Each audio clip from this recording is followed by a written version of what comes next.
What's up, YouTube, and welcome back to the channel. And in today's video, I'm going to be giving my prediction for the Tennessee Volunteers versus the Kentucky Wildcats. But if you haven't, please like, share, and subscribe to the channel. And by doing so, it greatly helps out my channel and it helps me grow as a content creator. Well, the Kentucky Wildcats, traveled to Neyland Stadium this Saturday, and it's going to be an interesting matchup, guys. And I've been looking at the stats for the game, and I'm going to just give you a heads up of uh, what teams look like, stuff like that. So. Yeah, of course, everybody knows Kentucky is the number 3 team in the country, and they're 7-0 right now. Off to a great start, guys. Josh Heupel has done a heck of a job with the Tennessee team in his second season, and he has Tennessee clicking on all cylinders. And of course, at quarterback they have Hendon Hooker, and so far he's thrown for 2,093 yards, and he has 18 touchdowns and 1 interception. Definitely a guy that's in the Heisman talk. Uh, he's looked very, very phenomenal this season, guys. On the flip side, you got another guy in Will Levis who's thrown for 1,635 yards with 13 touchdowns and 5 interceptions. Another guy that's looking to be probably a high draft pick in the draft coming up this season. So we got two good quarterbacks going against each other. It's going to be interesting to see what happens. And it's going to be a tale of, Tennessee's offense against, Kentucky's defense. As long as Mark Stoops been there, Kentucky's always fielded a great defense. And we all know Josh Heupel is a great offensive mind. So it's going to be interesting to see what happens, guys. Of course, at running back for Kentucky, they have Chris Rodriguez, beast of a player. Was hurt early on in the season, but has came back and provided a spark for Kentucky's rushing offense. So definitely a guy we're going to have to look out for. On the season, he has 395 yards with 3 touchdowns. So definitely a guy to look out for, and a guy that Kentucky wants to feed, often, and early in this matchup.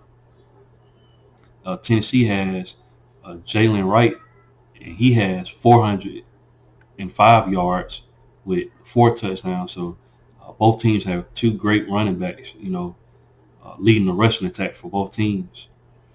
Uh, Kentucky has Tavion Robinson, and he has 25 receptions for 392 yards for 3 touchdowns. So great wide receiver. And then, of course, Tennessee has Jalen Hyatt, great player. He has 769 yards for 12 touchdowns. We all know he had 5 touchdowns against Alabama. That was his uh, showing out party, and he definitely made a statement in that game. I'm going to get into the points per game for both teams. Kentucky is averaging 26.4 points a game. Tennessee is averaging 50.1 points a game. So Tennessee has the advantage, clear advantage, almost averaging 50 points a game. Uh, every team they played against this season, they was able to put up a lot of points, guys. So Tennessee is definitely an offensive juggernaut. Points allowed per game, Kentucky is only allowing 16.4. Tennessee is allowing 23.1. So Kentucky has the advantage. Like I said, Kentucky has the better defense of the two teams. Total yards, Kentucky is averaging 373.7 yards a game. Tennessee is averaging 571.7 points a game. Advantage goes to Tennessee. And if you were to break that down, Kentucky is averaging 260 in the air, and they're averaging 113 on the ground. Tennessee is averaging 368 in the air, and they're averaging 202 on the ground. So, like I said, Tennessee has the clear advantage on offense. Points allowed per game, Kentucky is only allowing 295.4 yards per game. And Tennessee is allowing 420.6 yards per game. So, like I said, Tennessee is allowing more yardage than Kentucky. Advantage goes to Kentucky. And if we were to break that down, Kentucky is allowing 178 passing yards, and they're allowing 117 on the ground. Tennessee is allowing 329 through the air, and they're allowing 90 yards on the ground. So, interesting matchup, guys. Both teams, are coming off a victory. Kentucky beat Mississippi State, a great team in Mississippi State. you know, has been playing well all season. Will Rogers is definitely one of the best quarterbacks in the league, and they completely shut Mississippi State down, guys. They beat them 27-17. Like I said, Kentucky's defense is really, really good, and having Will Levis at quarterback, you know, helped them win the game. And he's been, I think he had a foot injury, but he's back and he's been playing very, very well. So they took a loss to South Carolina. They beat South Carolina, beat them 24-14, and I think that was the game where Will Levis didn't play. I think his last name Sharon. Backup quarterback came in and they wasn't able to get the victory, but they also took a close loss to Ole Miss, a game I feel like they could have won. It came down to them getting in the end zone, but Will Levis fumbled the ball twice, if I remember. So they could easily only have one loss on their schedule, guys. And you know, maybe it could have been undefeated had Will Levis played against South Carolina. So Kentucky's a good team, you know. In Tennessee, you know, they're undefeated. They beat Florida 38-33. Florida came back in the game, but for the most part, Tennessee had their game in hand. They totally dismantled LSU in Baton Rouge, beat them 40-13. Great win. Of course, great win against Alabama at home. 3-point victory. Game that could have went both ways. If Alabama had hit their field goal, they probably would have won the game. But Tennessee's offensive output is uh, just a giant. You know, they're offensive giant, and they're hard to stop offensively.